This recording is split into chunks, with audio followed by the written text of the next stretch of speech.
Hai orang-orang baik, terima kasih karena telah klik video ini. Ini sangat berarti untuk saya dan channel Kontemplasiku. Saya hanya bisa membalus kebaikan Bapak, Ibu, dan teman-teman semua dengan sebaik doa yang saya panjatkan kepada Tuhan Yang Maha Kuasa. Semoga kalian semua diberikan rezeki yang melimpah, diberikan kesehatan dan umur panjang. Selanjutnya, yuk kita mulai kontemplasinya.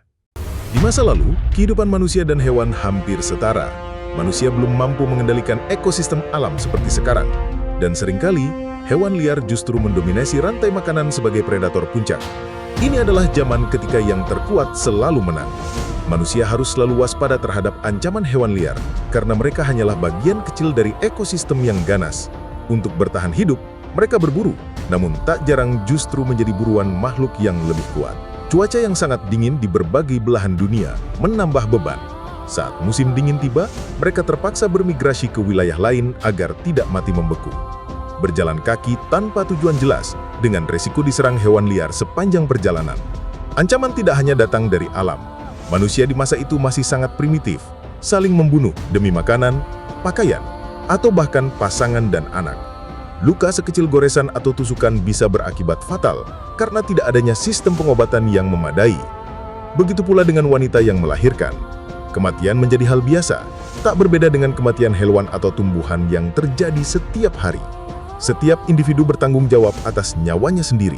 Bagi mereka, bisa hidup dan makan untuk hari berikutnya sudah merupakan anugerah. Seleksi alam berlangsung tanpa henti, dan kematian bisa datang kapan saja, di mana saja. Itulah realitas nenek moyang kita yang berjuang hanya untuk bertahan hidup, menghindari kelaparan, dan mencari tempat aman dari alam yang masih liar. Namun manusia adalah makhluk cerdas yang mampu beradaptasi. Di tengah kerasnya kehidupan di alam liar, mereka mulai berpikir untuk tidak sekedar bertahan. Seiring perubahan iklim yang membuat bumi semakin hangat dan bertambahnya populasi, manusia mulai bersatu dalam komunitas untuk mempertahankan spesiesnya.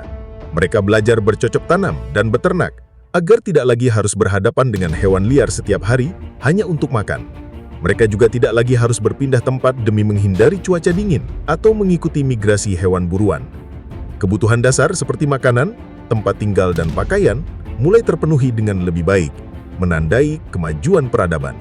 Meski begitu, masalah baru muncul seiring bertambahnya populasi dan munculnya pemukiman serta kebudayaan yang beragam. Perebutan wilayah dan kekuasaan menjadi ancaman baru. Sebuah pemukiman bisa diserang dan dihancurkan oleh kelompok lain tanpa peringatan. Pembunuhan, perkosaan, dan perdagangan manusia menjadi pemandangan umum karena belum adanya hukum yang mengatur kehidupan masyarakat. Transformasi pun terjadi.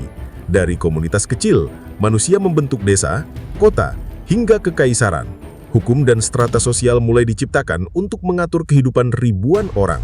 Kepercayaan terhadap dewa-dewa digunakan sebagai alat untuk menegakkan aturan, terutama oleh raja-raja yang dianggap sebagai wakil Tuhan. Kebebasan berpendapat tidak ada. Melawan berarti berakhir di kayu salib. Namun, dengan hukum dan kekuatan militer, keamanan keluarga setidaknya lebih terjamin selama seseorang tunduk dan taat. Kekaisaran yang semakin besar melahirkan masalah baru, perang antar kerajaan. Setelah berhasil menguasai alam liar, musuh baru manusia justru sesama manusia. Ketika peradaban Romawi runtuh, manusia memasuki zaman kegelapan. Pemerintahan diatur oleh majelis gereja, bukan lagi demokrasi seperti di era Romawi. Kebebasan berpikir, berpolitik, dan bersosialisasi terbatas oleh doktrin agama yang kaku, menghambat kemajuan peradaban. Pandemi Black Death menghabisi lebih dari 100 juta jiwa dalam 7 tahun, saat populasi dunia hanya sekitar 475 juta orang. Ketiadaan vaksin memperparah bencana ini, menjadikannya salah satu pandemi terburuk dalam sejarah. Krisis ini memicu kelahiran era Renaissance yang mengedepankan rasionalitas dan sekularisme. Kebebasan berpikir dan berkreasi mendorong terobosan di bidang teknologi, lahirkan tokoh-tokoh yang mengubah cara manusia memahami dunia dan dirinya sendiri. Ini adalah masa ketika manusia tidak hanya memenuhi kebutuhan fisik, tetapi juga kebutuhan jiwa. Ancaman perang tetap ada, baik antar negara maupun dalam bentuk revolusi di dalam negeri. Banyak prajurit mati di medan perang karena luka kecil yang terinfeksi, tanpa anestesi atau antibiotik. Angka kematian saat melahirkan juga tetap tinggi karena pengobatan yang belum memadai. Kemajuan teknologi, seperti penemuan vaksin, antibiotik, dan anestesi, menyelamatkan ratusan juta jiwa. Angka kematian menurun, sementara kelahiran melonjak, menghasilkan generasi baru. Namun populasi yang meledak membawa tantangan baru. Memenuhi kebutuhan miliaran orang memerlukan teknologi yang lebih cepat, masif, dan efisien. Penemuan mesin uap menjadi titik awal revolusi industri, mengubah peradaban secara drastis. Efisiensi meningkat, sistem politik dan pemerintahan berkembang, dan taraf hidup manusia membaik. Namun revolusi ini juga melahirkan kapitalisme modern yang menciptakan ketimpangan sosial besar antara kaum pengusaha dan buruh kota. Buruh bekerja keras dengan upah kecil, tanpa tunjangan kesehatan atau sanitasi yang layak. Manusia menjadi korban sistem, hidup hanya untuk bekerja, melupakan esensi kebahagiaan dan tujuan hidup. Masuk ke abad 20, tantangan semakin berat. Perang Dunia Pertama, pandemi Spanish Flu, krisis ekonomi The Great Depression, dan Perang Dunia Kedua menuntut ketahanan mental dan fisik manusia. Dari kehancuran ini, lahir kesadaran baru. Bangsa-bangsa bersatu, organisasi internasional dibentuk untuk mengatur dan menyeimbangkan peradaban. Deklarasi Hak Asasi Manusia muncul sebagai upaya melindungi individu. Namun, ketimpangan, korupsi, dan ancaman lingkungan masih ada. Di era modern, teknologi dan kemudahan hidup memanjakan manusia. Alat-alat canggih membuat manusia jarang berpikir kritis, kehilangan kemandirian, dan akal sehat mulai tumpul. Keserakahan segelintir pihak semakin memonopoli kekayaan, sumber daya, dan informasi, memanipulasi masyarakat agar tunduk pada kepentingan mereka.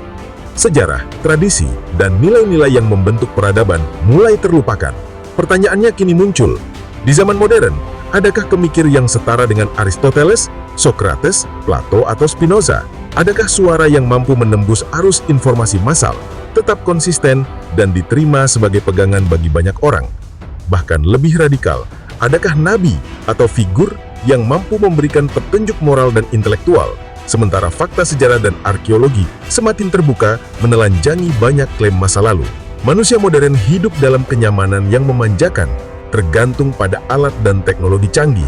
Apakah kita akan tetap tenggelam dalam kemudahan-kemudahan ini, hingga semakin lupa akan jati diri yang sejak awal membentuk peradaban? Apakah manusia terus menjauh dari amanah dan fitrah sebagai khalifah di muka bumi?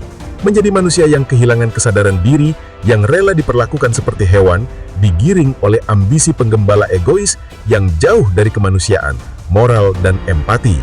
Apakah manusia masih mampu menegakkan integritas dan akal sehatnya di tengah arus teknologi yang memanjakan dan memanipulasi keinginan?